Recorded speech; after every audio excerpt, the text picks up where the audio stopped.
Throughout its three-year onslaught against Ukraine, Russia has gone out of its way to deliberately cripple the country's energy infrastructure. By some estimates, as much as 80% has been destroyed. Today, though, the Russian president claimed he'd agreed to halt those strikes for 30 days as part of Donald Trump's ceasefire deal. The two presidents spoke by phone for about 90 minutes today, and Russia said it was committed to a peaceful resolution of the conflict. But the terms it laid out, that in exchange Ukraine must immediately stop receiving foreign military aid and intelligence, will be impossible for President Zelensky in Europe to accept, even if America might. Interestingly, those Russian conditions were not described in the White House readout of the call, which stressed the need for improved bilateral relations between the United States and Russia, an energy and maritime ceasefire in the Black Sea on the way to a permanent peace. So this is really only a partial ceasefire. Yes, Russia might stop bombing infrastructure, but presumably it can carry on bombing other parts of Ukraine and continue its ground war. So is this any type of ceasefire at all? Which is exactly what President Zelensky warned Putin would try to achieve. Words with no real commitment to peace. Earlier, Zelensky was at a military cemetery in Lviv honouring soldiers killed in the war. He's yet to respond to Russia's deal, but Putin must know Zelensky will never agree to stop receiving arms and intelligence from its allies. Trump had gone into the meeting with Putin, suggesting the two would discuss dividing up Ukrainian land, but there was no news on that today. To agree to a ceasefire, Putin in the past has said Kyiv must withdraw its forces from the four regions Moscow illegally annexed at the end of the first year of war: Donetsk, Luhansk, Kherson and Zaporizhia. And Ukraine and its allies must recognise the territories and the Crimean Peninsula, annexed in 2014, as part of Russia. But Ukraine has insisted it will never cede territory or recognise the regions as Russian. The conversation between Trump and Putin has echoes of the famous conference in 1945. And the three together holding the immediate future of the world in their hands. Where Winston Churchill, America's President Franklin Roosevelt, and Joseph Stalin of Russia met to carve up post-World War II Europe. United by a common desire. Ironically, that meeting was held in Yalta in Crimea, the very Ukrainian region Russia invaded and annexed in 2014, that the US is now reportedly considering recognizing as Russian in a bid to end the war. But it's not just Crimea Russia lays claim to. Trump will no doubt bill the outcome of his call with Putin as a win, that he's got Russia to agree to the first phases of a ceasefire, a prisoner swap, and even, the Kremlin claims, ice hockey games between the two nations.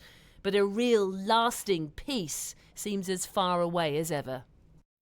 So how's this going down in Ukraine? Let's cross to our international editor, Lindsay Hilson, who's in Lviv. Lindsay. Krishnan, President Zelensky was here in Lviv earlier. He's now gone to Finland, which is one of Ukraine's closest allies. And there he said that in any negotiation, Europe must be present. And it was noticeable that after this phone call, the leaders of France and Germany reiterated that Ukraine must be present in any negotiation. So it's not at all clear what standing this conversation between Presidents Trump and Putin had. It's also not completely clear to me that Putin saying that he has a positive attitude to the idea of ceasing to attack energy infrastructure is for real. The Ukrainians have offered an unconditional 30-day ceasefire. He has not agreed to an unconditional 30-day ceasefire. He has talked about conditions, including that foreign countries must stop arming Ukraine. He knows that the Europeans won't agree to that. That's why he put it in, because the Americans might. The aim of President Putin was to drive a wedge between President Trump and his European allies, and also to try and split Trump off again from Ukraine. The one thing which Siobhan mentioned, which I think might well happen, is that ice hockey match. Maybe Vladimir Vladimirovich and Donald will go to it together, but I don't think Volodymyr Zelensky will be there. So where does this leave the coalition of the willing? Are they out in the cold now? Well, the coalition of the willing were always out in the cold as far as President Putin was concerned. And the issue there is they're talking about peacekeepers. There is no peace to keep. Before you could have any kind of peacekeeping force, and the Russians have been absolutely clear that that cannot be NATO, you have to have negotiations. They would have to be prolonged, detailed, and they would have to be between Russia and Ukraine, not between President Putin and President Trump. So I don't think any of that is going to happen very soon. Lindsay Hilson in Lviv. Well, earlier today I went to the residence of Russia's ambassador in London, Andrei Kelin. I spoke to him ahead of the Trump-Putin phone call, and I asked him what Russia's expectations on a deal are. One is that Ukraine should be neutral, a non-nuclear state, as it is stated in its initial version of the Constitution and Declaration of Independence of '91. And second is that, of course, the right of minorities in Ukraine should be fully re-established. It means so-called denazification. Does Ukraine then get to be a sovereign country? Ukraine is a sovereign country, and a sovereign country gets to decide on its alliances and its memberships and its neutrality or otherwise. We have started a conversation with Americans in Riyadh on a very interesting note. They have said that initially of course, the most important is the principle of protection of national interest. But they do realize that other countries has their own national interest and security interest as well, and they have to be taken into account. That's but you see the point, philosophical approach. It's not real sovereignty if you don't get we to talk about choose. Ukraine. No. I'm speaking that Ukraine is not only on the western side. It is not alone. It is our neighbor, and every country should take into account interests of the neighboring countries. So Ukraine, if it would like to continue its normal, peaceful existence, and look, it should take into account our interests and be friendly. Be friendly, not be hostile to us. So this is not really going to be a free country, is it? Why? That's the truth. Why? If that is funny.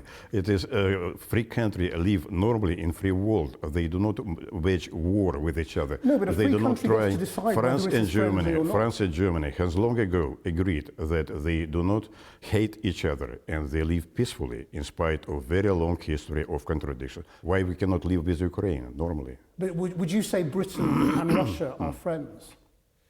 Not at the moment at all. The policy of United Kingdom towards Russia is hostile at the moment. Let us say, I would choose the word adversarial. So let's come back to what you think is acceptable in terms of the future of Ukraine. Can Ukraine have an army? Well, every country has an army. Vatican probably does not have one. But does Russia believe the Ukrainian army should be limited? Yes, in its we scope? do. Yes, we do. Beyond yes, not being a yes, nuclear we state. do, and we have had a prolonged negotiations with Ukraine in April 22, where limits on Ukrainian army has been fixed. What would the I do limits not know.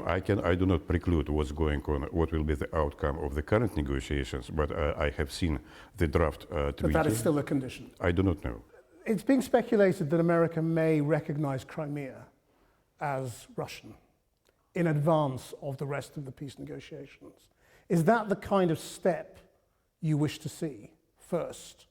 Well, to sort of take that out of the negotiation effectively? I have read the speculation, as you have said this morning, of course, in the newspapers.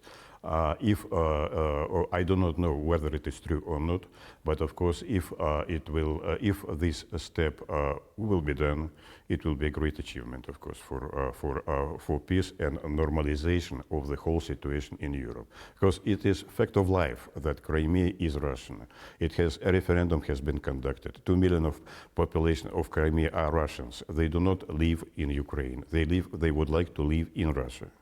The referendum was questioned, we should say. Well, I mean, the United Nations expressed concern about it. So what that means is if you're not prepared to give anything up, then you get to keep, for example, the Zaporizhzhia nuclear plant, which was the biggest nuclear plant in Ukraine. And indeed, last night, President Trump said, we're talking about energy and assets. So you see the future as Russia holding on to that very important piece of energy infrastructure. Well, I have heard from the Supplies Americans. Ukraine. I have heard from the Americans that it will be a discussion about that, but I do not see the point because this plant is now is on our territory. Basically, it is now controlled by the International Agency for Atomic Energy. Can I ask you then about the coalition of the willing? Yeah, sure. That Keir Starmer and President Macron are assembling. You've always said there's no question of international troops in Ukraine. Is that still a red line? Because there are apparently 30 countries who want to take part in the security guarantees of Ukraine. It's very impressive, of course, a number of 30 countries, but what they are going to provide, I'm not sure. Well, there are two sides of it. First is that, of course, for us it is unacceptable that NATO troops will be stationed in Ukraine. It's a matter of principle, it is, because they will be stationed over there, they will need to construct bases, route of supplies, and so on. You already have NATO troops on your border, so why is it different in On Ukraine? our borders. What do you mean? Well, no, of course, NATO has in the recent 2 years seriously increased number of troops close to our border. It doesn't matter for us whether it will be under European Union label or whatever. You never have a biased or one-sided troops on the territory. You can only have United Nations troops, OSCE observers. So you would accept UN troops? Yeah, I don't from think non-NATO countries? Well, if it will be something like that, that someone will have to control, to police, to monitor what is happening. If it will be a mandate by the United Nations, why not? But there is no question of British troops being involved in Ukraine at all. Since UK has taken up a very hostile, I would say, and belligerent attitude towards Russia and all of that, I don't believe that we will be happy about that. Are you surprised by how Donald Trump has changed the American position so dramatically? I mean, it's left much of Europe mystified. Right now, he's different. He is prepared.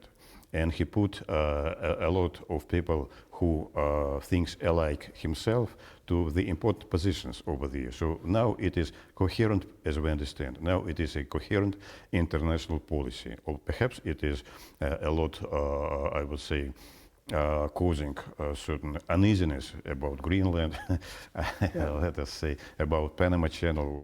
What would Russia think about America taking Greenland? We have no opinion. And what about the situation with Iran at the moment? What do you think Russia's role is in trying to improve the situation between Iran and America, where Donald Trump has asked Iran to enter into talks over its nuclear program and Iran is reluctant? Iran will not bow under pressure. Iran is a big country and very serious country, and one should not push it very hardly because they have a lot of capabilities, in fact, and it is much better to negotiate with Iran, to negotiate it nuclear deal, and not to involve other things into that, like U.S. administration is trying. It's not about missiles. And finally, just to come back to Trump, I mean, people wonder whether you've got something on Trump. Does Russia have something on Trump? What do you mean? Compromat, secrets, come on, it is, pressure? we have gone through this 10 years ago already. No? Nothing has been. Is it a no? No, it's a prosecutor has been assigned, as I recall, and it has come to nothing, like most of the talks here. So he's just come around to thinking your way off his own bat. As I have said, he's a personality, he's a business person, he has a lot of common sense, and he does understand what is needed and what is not needed. Ambassador, thank you very much indeed. Thank you for your time. Thank you. Good.